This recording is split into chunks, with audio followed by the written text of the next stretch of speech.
Jonah Heim is one of the best catchers in baseball, but still, even after an all-star season, he's not getting the respect he deserves as one of the best in the game. On today's show, I'm breaking down why that is and three major bullets the Rangers dodged that helped them win that 2023 World Series championship. All that and more on this episode of Locked On Rangers. Let's get into it.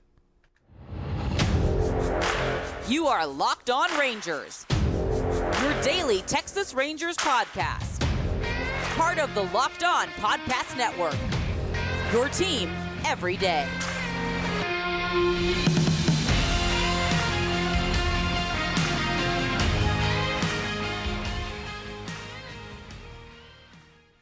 You are locked onto the World Series champion Texas Rangers. I'm Bryce Patrick, a cripplingly addicted Texas Rangers fan covering this team for 10 seasons, including all 5 as the founder and host of this podcast. Thank y'all so much for making Locked On Rangers your first listen every single day. If you're not already, you can follow me on Twitter at Bryce Patrick. You can follow the show at Locked On Rangers. Hit subscribe on your favorite podcasting platform and on YouTube, where the best way you can help grow the show is to comment nearly any single thing below. Now, before we get into the greatness of Jonah Heim, what makes him so darn special, how important it is to have a good catcher, and 3 major bullets that the Rangers dodged that helped them win that ring last year. Today's episode is brought to you by FanDuel. Make every moment more. New customers join today and you'll get $150 in bonus bets if your first bet of $5 or more wins. Just visit FanDuel.com/lockedon to get started. Now, one of the greatest moments in Rangers franchise history occurred in February of 2021.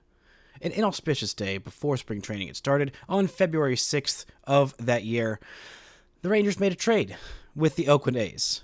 The Oakland A's traded away Jonah Heim, Dane Acker, and old K. Chris Davis for Elvis Andrus, Aramis Garcia, and cash. And a deal that it thought to be the headliner of that deal was old Chris Davis, who was a little bit on his last leg, a little bit over the hill, and just was not quite getting it done for the contract that the Oakland A's signed him to, which was an okay, decent contract, not anything world-killing. But for the Oakland A's, anything above the major league minimum seems to be breaking the bank. So the Rangers said, hey, we've got Elvis Andrus here. We're probably going to make a change at shortstop. Elvis might be a little bit over the hill as well. We're going to take on some of that bad money of Chris Davis and, maybe give us some guys who will kick the tires on. Maybe Dane Acker, who was a very injury-prone pitching prospect who had a lot of promise, hasn't quite worked out as well. Chris Davis didn't quite have as much of the tank as we were thinking. Elvis Andrus was pretty solid for the A's for a year and a half or so that he was there before he got cut and sent to the White Sox. But obviously, we now know the headliner of that deal was one switch-hitting, All-Star, World Series champion catcher, Jonah Heim. Now, this wasn't the first time that Jonah Heim had been traded in his young career before he had, made an impact really at the big league level. Initially, he was drafted by the Orioles in the 4th round of the 2013 MLB draft out of Amherst Central High School in New York, just outside of Buffalo. He had made his big league debut at that point when he was traded to the Rangers, played a whole 13 games, 41 plate appearances for the Oakland A's in that 2020 pandemic season as a 25-year-old. A very unimpressive 211, 268, 211 slash line, no extra base hits to that point, and a 479 OPS. And obviously the book was out there on Jonah Heim for his entire career, for his entire minor league career, I should say. He was a spectacular defensive catcher. He was a bigger guy on the catching side at 6'4", 220 pounds. But he'd always been a pretty good receiver, pretty good game caller. He had a big target, had a decent arm, and could throw out runners okay, not anything spectacular, and had a lot of raw power that he just hadn't really quite tapped into in games. So the Rangers made a trade for him, thinking, okay, maybe we can get the most out of this guy. He split time between as a starting catcher back in 2021 with him and Jose Trevino, and was very unspectacular. I mean, 10 home runs that season, did have a couple of walk-off bombs that were very, very memorable at the time in one of the roughest stretches of Rangers history. But he had an OPS below 600 in 285 plate appearances, and the thought was, okay, well, this guy was supposed to have a lot of raw pop, supposed to have some more offensive firepower than he's showing. And the at-bats were much better quality, much higher quality than the numbers would indicate in 2021. And so before the 2022 season, the Rangers thought, okay, well, maybe this guy is a pretty solid backup catcher or 1B type option, but not anything world-beating. He's obviously got that offensive potential, but we're not quite sure if this guy's going to live up to it. So the Rangers decided to make a trade. They traded Jose Trevino to the Yankees, and they also made a trade for Mitch Garver before the 2022 season, thinking, okay, Garver will be our starter, and Heim will split some time with them. He will be the injury insurance, and we'll see how that goes. And Jonah Heim was so spectacular in the first half that he nearly made his first All-Star appearance in 2022. I mean, he had a 772 OPS, and if not for, that's his career splits for the first half, because he is very much a first half kind of player. But in 2022, if not for the Yankee bump of his former teammate in Jose Trevino, that 781 OPS with 12 bombs in the first half in 69 games, that was more than good enough to start the All-Star game back in 2022. And this guy very much could be a 2-time All-Star and World Series champ, as opposed to just 1-time All-Star. But the value of Jonah Heim is not in his bat. I mean, partially. It's partially in his bat.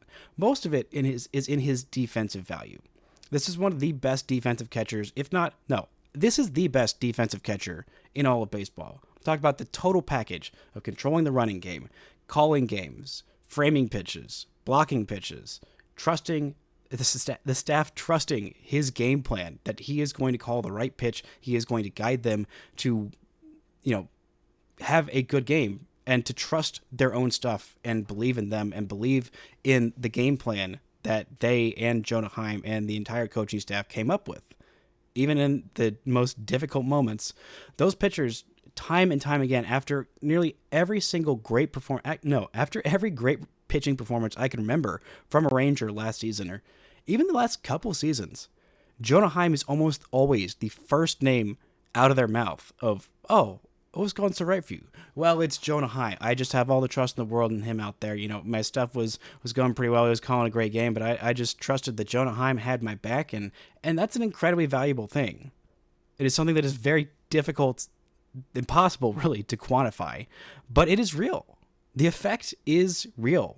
I mean, we saw pitchers in the postseason get into big jams like Nate Eovaldi quite a lot, getting himself in jams and getting himself out. That is partially because Nate Eovaldi is an absolute bulldog in the playoffs, and also partly because he's got all the trust in the world in Jonah Heim. If he's throwing a breaking ball or a splitter down in the dirt for a chase pitch with a runner on third base, he trusts that Jonah Heim is going to block that pitch and it's not going to get by it and not going to let it run in. He can trust whatever he needs to throw. Jonah Heim and his big 6'4" frame back there is going to be back there to catch it and to block it. And whatever Jonah Heim calls is the right call. There's not a lot of second guessing. There's not a lot of getting in your own head about what the game plan is. Because if Jonah Heim's back there, whatever he says goes. And whatever he says is, for the most part, right. But not only his defensive value, being, one of the best fielding catchers. I mean, in terms of the overall catch-all metrics, according to Baseball Savant, he was in the 97th percentile in terms of overall fielding value. That's overall defense in general. He was one of the top 3% of all people in all of baseball. I don't think that's just catching. I'm pretty sure that's a catch-all metric for all players playing defense. He's in the top 3%. When it comes to framing, he's in the top 3% of baseball. Yet again, caught stealing above average in the top 11% of baseball. Now, that's really impressive because his pop time, the amount of time it takes for him once the ball hits his glove to hit the glove of the second baseman or shortstop covering to get the runner out, that's around middle of the pack. But his caught stealing is in the top 11% of baseball. It's not about the pop time as much. It's important to have a strong arm to be able to get that ball out quickly.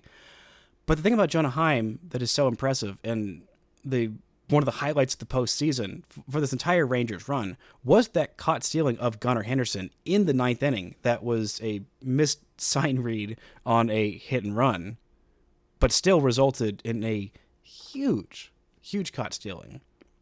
is that Jonah Heim hits his mark every single time when he is throwing out runners. He may have toned down a little bit of the absolute raw arm strength. He might not be, Pudge Rodriguez back there with the biggest cannon that we've ever seen, or Jorge Alfaro, a blast for the past guy who had an absolute monster cannon of an arm. But he is on time, on the money, every single time he is throwing out these runners. He's not going to get everybody. And with these expanded stealing rules, it was something that I was worried about with him last year. His times weren't as good. His pop time still wasn't great, and he wasn't quite as accurate at stealing as throwing at runners. But that's something he improved on very massively this year. And not only that, but being consistent with his bat, which is one of the reasons why he is so important. Coming up into that, why it's so important to have a good hitting catcher, and those 3 bullets the Rangers dodged to help them win that championship last year. Just a second. This episode is brought to you by FanDuel. Get buckets with your first bet on FanDuel, America's #1 sportsbook, because right now new customers get $150 in bonus bets with any winning $5 bet. That's $150 if your bet wins. Bet on all your favorite NBA players and teams with quick bets, live same-game parlays, exclusive props, and more. If you wanted to bet on the Dallas Mavericks and their first game coming back on a Thursday, you can check out those odds. You can want to bet on Luka Doncic winning NBA MVP, or if you're wanting to bet on a Texas Rangers player winning MVP of the American League. Corey Seager is probably your best bet there. But hey, if you want to look at some deep odds on Jonah Heim, check out all that they got on FanDuel.com/lockedon and shoot your shot. FanDuel, official sportsbook partner of the NBA. Shout out to the Everydayers for making Locked On Rangers your first listen every single day. On tomorrow's show, we'll be back and talking about why Nathaniel Lowe is such an important part of this lineup and why he is primed for a massive, massive offensive season this year. Now, Jonah Heim is inarguably phenomenal defensively, but what makes him so incredibly valuable is his offense. Last year alone, before the injury, that's where things really got off the rails for him, was that wrist injury. And he spent a couple weeks on the IL and came back a lot sooner than many people anticipated, including myself. And he just did not look right at the plate for almost the entirety of the end of that season. From the last couple of months, and even the playoffs was a little rough. He had a couple of really nice home runs against Fromber, where I am trying to coin the nickname the Fromber Bomber. If he has one more home run against Fromber Valdez in the playoffs or otherwise, I feel like that nickname will hopefully stick. But his offensive value is why this guy was named an All-Star last season. He is an incredibly fast starter in his career, and last year was absolutely no different. In the first half last season, at midway point, he was hitting .282 with an .812 OPS and 12 home runs, which is why he started the All-Star game.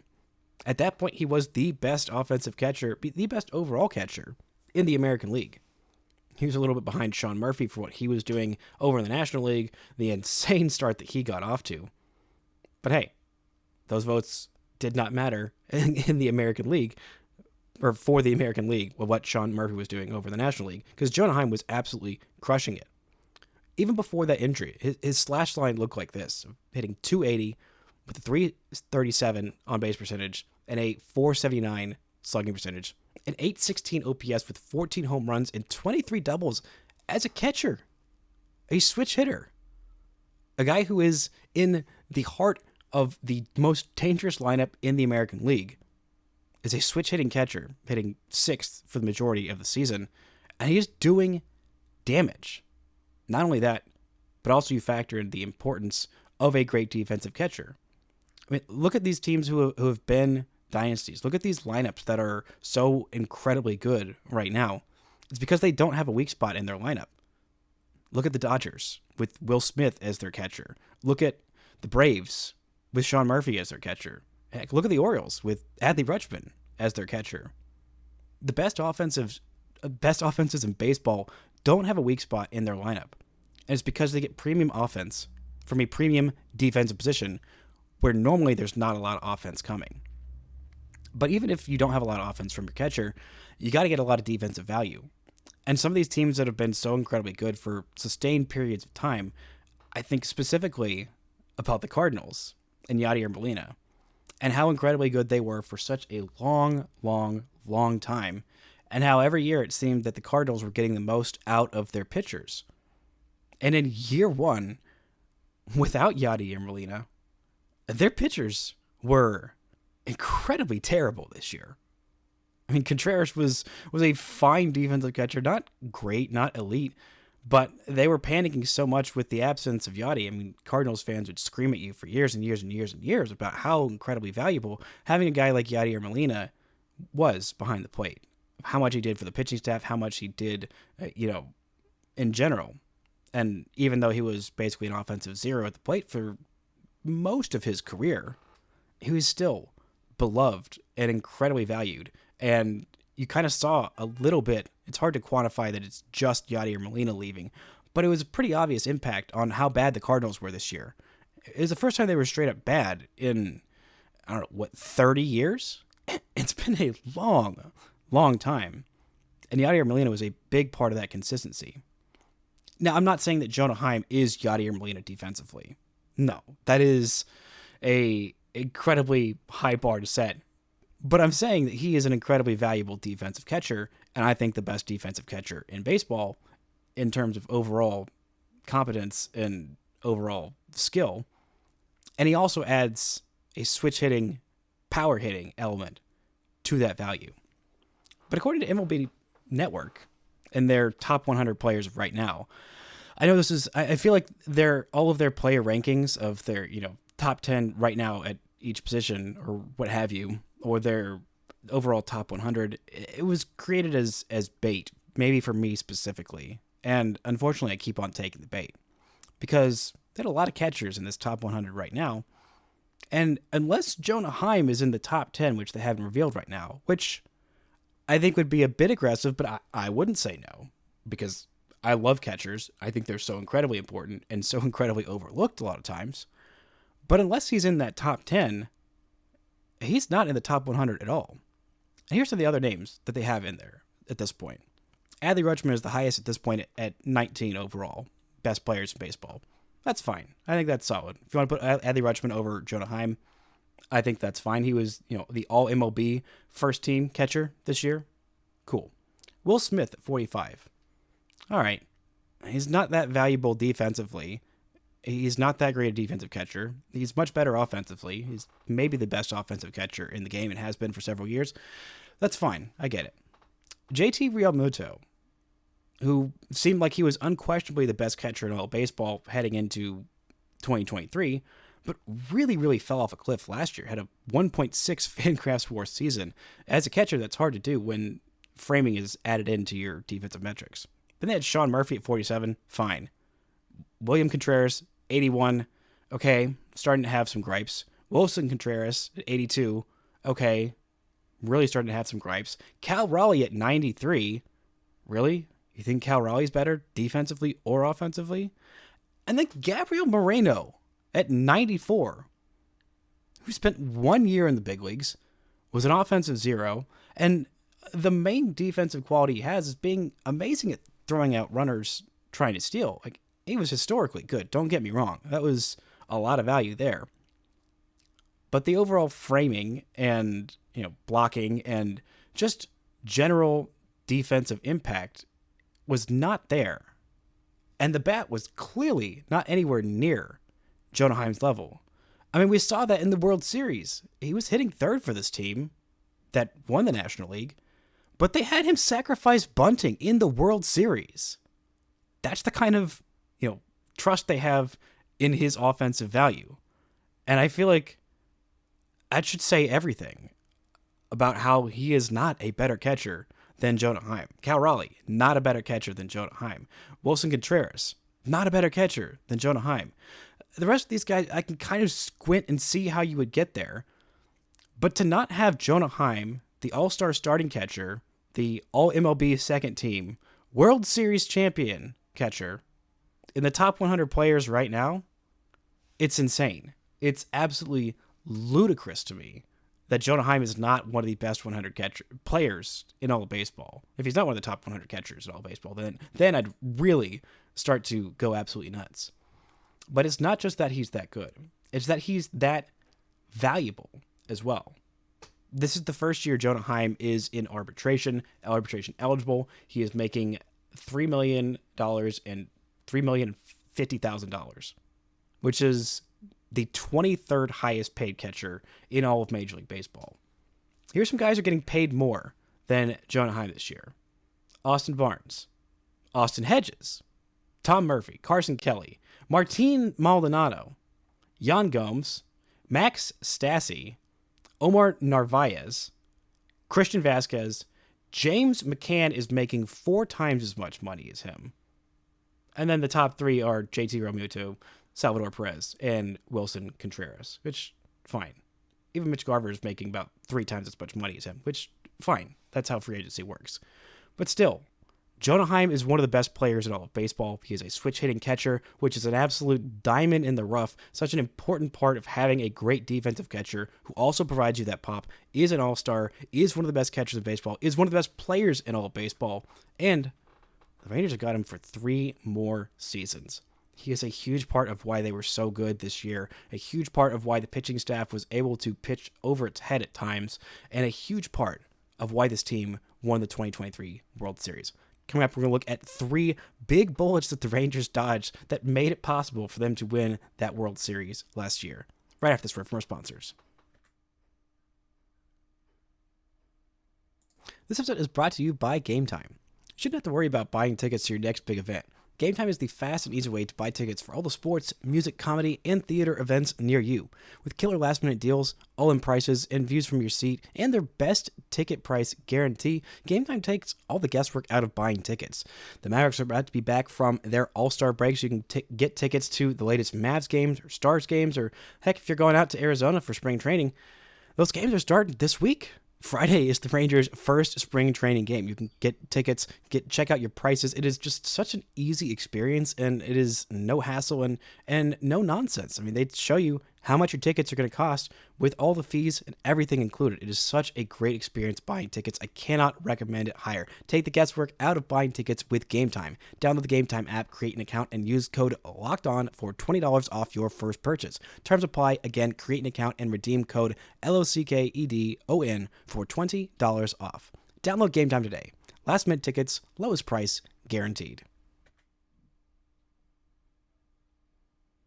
Shout out to the Aviators for making Locked On Rangers your first listen every single day. On Friday's show, I'll be back either in the late afternoon or maybe it'll be on Saturday, talking about the Rangers' first spring training game and all the, I'm sure, many things we will learn from that spring training game. But there's one last thing I want to talk about with Jonah Heim, and that is the key for him this season. I am incredibly psyched for what Jonah Heim is going to do in his fourth full season with the Rangers, 3rd as the primary starting catcher, and coming off an all-star season, a championship. I think it is all about maintaining his first half offensive production in the second half. I mean, the last couple of years, the first month of the season, he's gone absolutely nuclear in his career, just absolutely nuclear. In April, March this year, he played in 10 games, and he had a 1,044 OPS.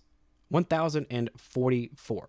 It was absolutely nuts. Actually, I think that might have been, no, that was 2022. But this year, he was also insane. In 23 games there, had a 979 OPS, with 5 home runs that month. I mean, the guy absolutely gets off to a hot start. But maintaining it and maintaining his body is difficult as a bigger catcher, just as a catcher in general. It is a beating to be a catcher. You take a lot of foul balls, a lot of, pitches in the dirt, just a lot of abuse, and occasionally you get hit with a bat on a backswing, which is very unfun. But just staying healthy, maintaining his body, being able to deal with the grind of being an everyday catcher, being an all-star caliber catcher, catching as many games as he can with Andrew Kisner as his backup. I think that is going to be the key for Jonah Heim, so that when the Rangers get to the postseason again this year, knock on wood, he is ready to make an impact with that big old bat of his. Now, there are 3 major bullets that the Rangers dodged. Some of it was good luck. Some of it was other people negotiating a little bit better. Some of it was just randomness that precluded these things from happening. But looking back at these 3 alternate timelines where these things happened, or just even where one of these things happened, I think any one of these 3 could have derailed the Rangers' chances to win that World Series last year. The first major bullet the Rangers dodged is signing Anthony Rendon in 2019, after the 2019 season, to a 7-year, $245 million contract. I think pretty clearly it is the worst contract in all of baseball. He had one decent season. He was heading into his age 30 season. It was not anything crazy at the time. I mean, 7 years and $245 million for a guy who had been very consistent, had been an all-star, was just coming off a championship where he helped lead the Nationals to that 2019 World Series title. And the Rangers were very much in on Anthony Rendon. I mean, this was coming off of, a year removed of 1 year without Adrian Beltre. There was still some questions about Josh Young. I believe Josh Young had been drafted a few months earlier. Yeah, 2019. That was when he was drafted. And so this was the offseason after 2019, before the 2020 pandemic. The Rangers thought, oh boy, let's get in on this free agent. Let's start this rebuild. Let's actually, go about this, be about this process. And for whatever reason, whether it was the Angels outbidding them or just Anthony Rendon liking the Angels better, he went to the Los Angeles Angels. And it has been an abject disaster ever since. The guy had a really fantastic 2020 season. I mean, he's played 52 games of that shortened season, a .915 OPS. But ever since then, it has been nothing but downhill. He's played in 148 games in the last 3 seasons combined, 58, 47, 43. He has been a disaster at the plate. Only 1 year where he had an OPS plus of 100 or more, and it was exactly at 100. And he's still got 3 years left on his contract, and he keeps talking about how, baseball is not my top priority. It is not the thing that I am working my butt off for. It is not the thing that I love. This is a day job, and it pays me pretty well, but I don't really even like it that much. I don't watch baseball when I'm not playing, and it's just a bad look for a guy who has just had one of the sharpest fall-offs I think I've seen from a player in a long, long time. His last year with the Nationals, it was his first and somehow only All-Star season. Played in 146 games that year, had a 6.7 WAR season according to Baseball Reference, and finished third in MVP voting, was an All-Star and a Silver Slugger, and won a World Series title. And since then, he finished 10th in that shortened 2020 season in MVP voting because he had a objectively really, really great year in the short season. 2.3 WAR in 52 games is nothing to sneeze at. And then since then, staying on the field, going through the rehab process, even talking to the media about what was going on with his rehab process in the last few years has been like pulling teeth. It's just an abject disaster of a contract, of a situation. Meanwhile, he's got his teammate Mike Trout. Shohei Ohtani just left. Mike Trout is talking about how I don't ever want to be traded because that's taking the hard way out. And I love baseball and I love playing for the Angels and I want to stay here for my entire career and bring a championship here. And with this albatross of a contract, it is going to be a rough battle for Mike Trout. I mean, if he couldn't do it with Shohei Ohtani there, I just feel bad for this man at this point. I mean, he signed on to stay there for the long term, knowing how much of a mess the Angels were. And maybe it's just the Angelsness that infected Anthony Rendon with all of this nonsense, trash fire of a situation. But there's no guarantee that wouldn't happen exactly the same way with the Rangers. Instead, the Rangers have a third baseman who started the All-Star game this year, won a championship, is going into his age, 26th season, I believe, and is under contract for another 5 years for significantly less than the $38 million a year. Yes, $38 million for this year, next year, and 2026 that Anthony Rendon is making. Whew. Talk about a bullet dodge. Because the Rangers are having money problems now. I mean, with this, I don't know if the Rangers could have signed Seager and Semien and DeGrom and all those others. And if they didn't do that, then they are not winning the 2023 World Series Championship. Next bullet that the Rangers dodged. This was a weird situation with the Rangers after heading into 2023. It was a long time that Trevor Story was still a free agent, and there were some credible rumblings right around, I think it was December, maybe it was January, because it took a long time for Trevor Story to sign. But not signing Trevor Story prior to last season was a big hit for the Rangers. He signed a 6-year, $140 million deal. Actually, I believe that might have been, hold on, how long has he been with the Boston Red Sox? Yeah, no, before the 2022 season. That's when it was. Because there were some thoughts after the Rangers had already signed Simeon and Seager, thought, why don't we make it 3 highly paid, highly touted infielders and go get Trevor Story?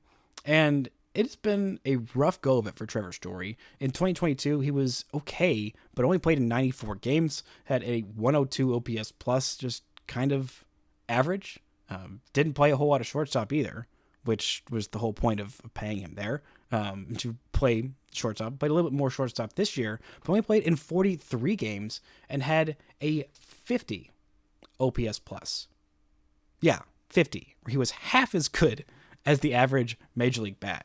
That is rough, and he's still got several more years, I believe 4 more years on that contract. He's going to be 31 this year, and Rangers really missed a bullet there by not signing Trevor Story, possibly because of some leaks from the hitting coach's son. I don't know. Still a weird situation. Glad that the Rangers ended up doing exactly what they did that led to that 2023 World Championship. And the last bullet the Rangers dodged is not signing Michael Conforto before the 2023 season. So we got 3 different off seasons where different domino effects led to different places. Conforto ended up signing with the Giants, and it's not as much that Conforto's been an abject disaster. It was, I believe, a 2-year contract or with a second-year option. But because the Rangers didn't get that left fielder that I thought they needed before last season, they had some extra money to spend, and so they thought, all right, well, you can never have enough starting pitching, so let's go get this guy, Nathan Eovaldi, as a nice Christmas present to Rangers fans at the time when I thought, okay, you bought a lot of starting pitchers. I don't know that you really needed this many, but sure, this guy seems fine, and he is a World Series hero, a World Series champion, and had his great World Series moment in that Game 5 to erase the memory of him going 6 scoreless innings, or 6 innings in extra innings in a 2018 World Series loss, to where that Game 5 performance of 6 shutout innings of riding the tight wire act, that is the defining moment of Nathan Eovaldi's postseason career. But what a 3 bullets that the Rangers dodged. It goes to show you the margins for winning these championships. I mean, making a trade for Jonah Heim, making trades for Nathaniel Lowe, picking up Adolis Garcia, getting lucky that they missed out on the guys they missed out on and ended up signing the right guys. I'm so glad that it all went the Rangers' way, and I will never stop being appreciative of that 2023 World Series championship. That's going to do it for today's show. Thank y'all so much for listening and subscribing, and until next time, don't forget to enjoy World Series champion Texas Rangers baseball.